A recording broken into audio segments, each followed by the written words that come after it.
Hello students, इस video lesson में आपका बहुत बहुत स्वागत है। इस लेसन में हम बात करने वाले हैं रिटर्न टाइप फंक्शन की।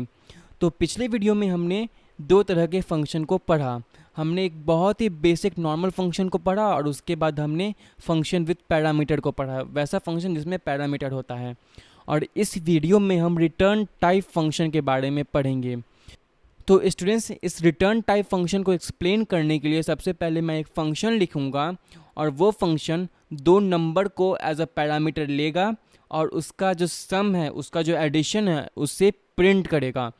तो चलिए हम यहाँ पे सबसे पहले वो फंक्शन बना लेते हैं। तो मैं उस फंक्शन का नाम दूंगा सम और ये हो गया मेरा पैरेंथेसिस और इसके अंदर हमें डालना है अपने पैरामीटर को।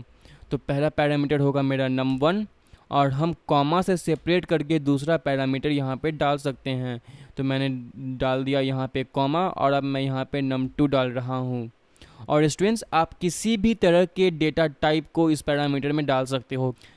जैसे कि हम यहाँ पे नंबर डाल रहे हैं, आप वैसे ही यहाँ पे बूलियन भी डाल सकते हो। तो ये हो गया मेरा दोनों पैरामीटर num1 और num2। और अब मैं यहाँ पे कर्ली ब्रेसेस दूंगा और इसके अंदर में मैं इस num1 को num2 से ऐड करूँगा। तो मैं सबसे पहले यहाँ पे एक बनाऊँगा एक कांस्टेंट। सो कांस्ट बन गया और उस कांस्ट का नाम होगा सम और उसमें मैं इस num1 और num2 की वैल्यू को डाल दूँगा। तो मैं यहाँ पे डालता हूँ num1 प्लस num2, ठीक है। और अब मैं क्या करूँगा, मैं इसे प्रिंट करूँगा। सो कंसोल डॉट लॉग और मैंने यहाँ पे इसे प्रिंट कर दिया। और अब मैं इस फंक्शन को नीचे कॉल करूँगा। तो मैंने यहाँ पे डाला सम और इसमें मैं पहली वैल्यू डालूँगा 12 और फिर कॉमा से सेपरेट करके मैं डालूँगा 13। मुझे इसे 12 करना होगा, तो ये हो गया 12 और इन द एंड मैं ये सेमी कॉलम डाल दूँगा। तो अब मैं इसे सेव करूँगा और आप जानते हो कि 12 प्लस 13 होगा 25। तो चलिए रन करते हैं और यहाँ पे हमारा 25 प्रिंट हो रहा है। तो स्टूडेंट्स, ये था हमारा वही बेसिक पैरामीटर वाला फंक्शन।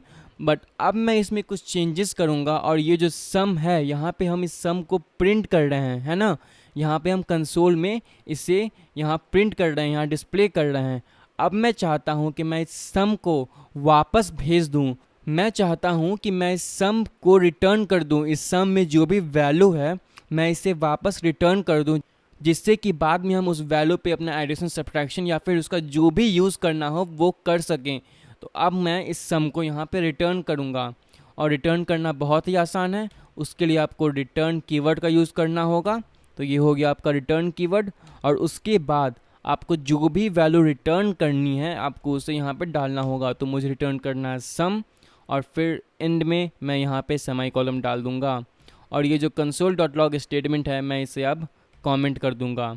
और अब मैं इसे सेव करूंगा और अब मैं इसे रन करूंगा। तो आप देखोगे यहाँ पे कुछ भी नहीं आएगा। क्यों? क्योंकि इस वैल्यू को तो हम यहाँ पे अब प्रिंट कर ही नहीं रहे हैं, इस वैल्यू को अब हम रिटर्न कर रहे हैं। तो वो जो रिटर्न वैल्यू हमें मिल रहा है उसे एक्सेस करने के लिए हमें यहाँ पे कोई कांस्टेंट या फिर कोई भी वेरिएबल बनाना होगा। तो आप कुछ भी बना सकते हो। मैं यहाँ पे बना रहा हूँ माई सम नाम का एक वेरिएबल और उसमें मैं इस रिटर्न वैल्यू को सेव कर दूंगा। तो ये क्या कर रहा है, ये हमारा 25 रिटर्न कर रहा है और वो 25 इस माई सम में स्टोर हो जा रहा है। और अब उस वैल्यू को, उस रिटर्न वैल्यू को हम यहाँ पे प्रिंट भी कर सकते हैं क्योंकि हमने उसे यहाँ पे इस माई सम में स्टोर कर लिया है। तो मैं डालूँगा कंसोल डॉट लॉग और उसमें मैं इस माई सम को डाल दूँगा और मैं अब इस प्रोग्राम को सेव करूँगा और अब देखो कि यहाँ पे 25 आ गया है। और अब यदि मैं चाहूँ तो मैं इस सम में कुछ एडिशन भी कर सकता हूँ। तो मैं एक दूसरा बनाऊँगा माई सम 2 और इस वैल्यू में मैं अब एडिशन सब्ट्रैक्शन कुछ भी कर सकता हूँ। यानी कि रिटर्न करने से क्या होता है कि आप वैल्यू को एक्सेस कर सकते हो, आप वैल्यू पे सभी तरह के फंक्शन को परफॉर्म कर सकते हो। लेकिन जब आप उसे प्रिंट करोगे तो वो केवल आपका कंसोल में डिस्प्ले करेगा। लेकिन अगर आप उस कंसोल डॉट लॉग की जगह पे अगर आप उस वैल्यू को रिटर्न कर दोगे तो उस वैल्यू का आप बाद में बहुत इस्तेमाल कर सकते हो। जैसे कि मैं आपको यहाँ पे कुछ एडिशन करके दिखाऊंगा। तो मैंने यहाँ पे किया माई सम और मैं इसमें कुछ भी ऐड कर देता हूँ। तो मैंने इसमें चलो 10 ऐड कर दिया और अब हम चाहें तो इससे एक्सेस कर सकते हैं। सो माई सम 2 यहाँ पे हमारा आ गया। मैं इसे रिफ्रेश करूँगा और आप देखोगे यहाँ पे 35 आ गया है। तो चलिए मैं आपको ये कोड एक बार फिर से एक्सप्लेन कर देता हूँ। तो यहाँ पे हम एक फंक्शन बना रहे हैं, उस फंक्शन का नाम है सम, और इसमें हम दो पैरामीटर ले रहे हैं, और इसके अंदर, इस फंक्शन के अंदर हम एक कांस्टेंट बना रहे हैं जिस कांस्टेंट का नाम है सम, और उस कांस्टेंट के अंदर हम उन दोनों पैरामीटर की वैल्यू को ऐड कर रहे हैं, और इन द एंड हम इसे रिटर्न कर रहे हैं, उस सम वैल्यू को, जो भी हमारा एडिशन वैल्यू है हम उससे रिटर्न कर रहे हैं।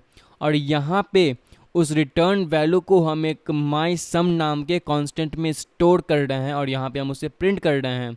और यहाँ पे हम क्या कर रहे हैं, इस लाइन नंबर 395 पे हम उस माई सम जो हमारा वैल्यू रिटर्न आया था, हम उसमें 10 ऐड करके उसे माई सम 2 में स्टोर कर रहे हैं। तो यही है हमारा बेसिक सा रिटर्न फंक्शन। और स्टूडेंट्स आप यहाँ पे देख सकते हो कि मैंने ये जो रिटर्न किया है वो सबसे लास्ट में किया है। अगर आपको कोई भी वैल्यू को रिटर्न करना है तो आप उसे सबसे लास्ट में करो, क्योंकि रिटर्न कीवर्ड के बाद मैं जो भी कोड लिखूंगा वो रन ही नहीं करेगा। ठीक है, मैं यहाँ पे आपको लिख के दिखा देता हूँ। तो मैं यहाँ पे हेलो लिख देता हूँ, और अब मैं इस प्रोग्राम को अगर रन करूँगा तो आप देखोगे ये हेलो कहीं पे प्रिंट नहीं होगा। तो होता क्या है कि इस रिटर्न कीवर्ड के बाद जो आपका जावा स्क्रिप्ट है वो फंक्शन से बाहर आ जाता है, इसीलिए हम हमेशा रिटर्न कीवर्ड को सबसे लास्ट में ही लिखते हैं, क्योंकि इसके बाद का कोई भी कोड रन ही नहीं करेगा। सो हमेशा आप मेक श्योर करो, हमेशा आप ध्यान रखो कि आपका जो रिटर्न कीवर्ड है, आपका जो रिटर्न स्टेटमेंट है वो सबसे एंड में हो आपके फंक्शन में, समझे। सो स्टूडेंट्स ये था हमारा आज का टॉपिक, और ये बहुत ही सिंपल रिटर्न टाइप फंक्शन है। अगर आपको इसमें कोई भी डाउट है तो आप नीचे कमेंट सेक्शन में पूछो। और इसी के साथ हमारा ये रिटर्न टाइप फंक्शन का टॉपिक ख़त्म होता है, और अगले लेसन में हम एरो फंक्शन के बारे में पढ़ेंगे। सो तब तक के लिए गुड बाय।